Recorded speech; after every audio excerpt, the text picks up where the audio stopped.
Aïcha vivait dans un petit village. Il était niché près d'une vaste forêt. La forêt était ancienne et mystérieuse. Aïcha adorait explorer ses abords. Les arbres chuchotaient des secrets dans le vent. Aïcha ressentait un lien avec les bois. Elle savait qu'ils recelaient des merveilles. Un après-midi ensoleillé, elle s'aventura plus loin que d'habitude. L'air se fit plus chaud. Les rayons du soleil dansaient sur les feuilles. Une douce mélodie flottait à travers les arbres. Aïcha suivit le son. Il la mena à une clairière cachée. Aïcha haleta. Elle n'avait jamais rien vu d'aussi beau. La clairière scintillait de lumière. Des fleurs de toutes les couleurs imaginables étaient en fleurs. Au centre se dressait une minuscule maison. Elle était faite de champignons et de mousse. Un petit homme était assis sur un champignon. Il avait les oreilles pointues et des yeux malicieux. Il portait une tunique verte et un chapeau pointu. C'était un lutin, une créature magique de la forêt. « Bienvenue, Aïcha », dit le lutin. Sa voix ressemblait au tintement des cloches. « Je t'attendais. » Aïcha était stupéfaite. Comment connaissait-il son nom? « Viens », l'invita le lutin. « Il y a tant à voir. » Il la conduisit à travers une porte cachée dans un chêne géant. Aïcha la franchit, le cœur battant d'excitation. Ils pénétrèrent dans un royaume magique, un royaume caché, invisible aux yeux des gens ordinaires. C'était un lieu de merveille et d'enchantement. Des créatures de mythes et de légendes y vivaient, des animaux qui parlaient, des fées espiègles et de vieux arbres sages. Ils vivaient ensemble en harmonie. Aïcha passa des jours à explorer. Elle se lia d'amitié avec un écureuil joueur nommé Noisette et une chouette sage nommée Céleste. Le lutin lui fit découvrir la magie de la forêt. Aïcha découvrit son propre lien avec cet endroit. C'était comme rentrer à la maison. Un matin, une ombre s'abattit sur le royaume caché.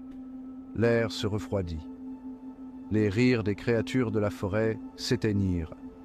Le lutin s'expliqua. Une force maléfique menaçait leur foyer. Elle aspirait la joie et la lumière de tout ce qu'elle touchait. Le lutin regarda Aïcha avec tristesse. « Tu dois retourner dans ton monde maintenant, dit-il. Mais tu ne seras pas en sécurité là-bas non plus. Les ténèbres se répandront. » Le cœur d'Aïcha se serra. Elle ne voulait pas quitter ses amis, ni cet endroit magique. Mais elle savait qu'elle devait faire quelque chose. Elle devait aider. Aïcha retourna dans son village. La forêt semblait différente maintenant. Elle était plus silencieuse, plus sombre. Les murmures des arbres ressemblaient à des avertissements. Elle courut chez sa grand-mère. Sa grand-mère était une conteuse. Elle connaissait les vieux contes et légendes. Aïcha lui raconta tout. Sa grand-mère l'écouta patiemment. Lorsqu'Aïcha eut terminé, sa grand-mère sourit.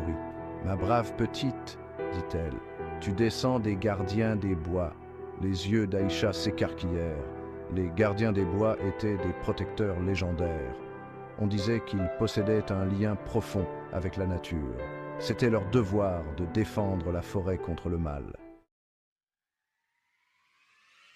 Sa grand-mère la conduisit au grenier. Elle ouvrit un vieux coffre. À l'intérieur reposait un magnifique bâton de bois. Il palpitait d'une douce lumière verte. « C'est ton droit de naissance, » dit sa grand-mère. « Il t'aidera à éveiller tes pouvoirs. » Aïcha prit le bâton. Il était chaud et vivant dans ses mains. Cette nuit-là, Aïcha retourna dans la clairière cachée. Elle appela les créatures de la forêt. Elles sortirent de leur cachette, les yeux emplis de peur. « Nous devons nous battre pour notre foyer, » dit Aïcha, la voix emplie d'une confiance nouvelle. « Nous devons nous unir contre ces ténèbres. » Les créatures se rallièrent autour d'Aïcha. Elles savaient quel était leur dernier espoir. Elles unirent leurs pattes et leurs griffes, leurs ailes et leurs branches. Aïcha, guidée par les enseignements de sa grand-mère, canalisa la magie de la forêt. Elle leva son bâton. Une vague d'énergie se propagea. Une barrière scintillante commença à se former à la lisière du royaume caché. Elle crépitait de la puissance combinée d'Aïcha et des créatures. La force maléfique se précipita, essayant de la percer. Le destin de la forêt était en jeu. La bataille fit rage. Les créatures se battirent courageusement, mais les ténèbres étaient puissantes. Aïcha savait qu'elle devait faire plus. Elle ferma les yeux. Elle se souvint des paroles de sa grand-mère. « La force de la forêt coule en toi », lui avait dit sa grand-mère. « Fais confiance à ton instinct. Crois en la puissance qui est en toi. » Aïcha ouvrit les yeux. Elle sentit une vague d'énergie.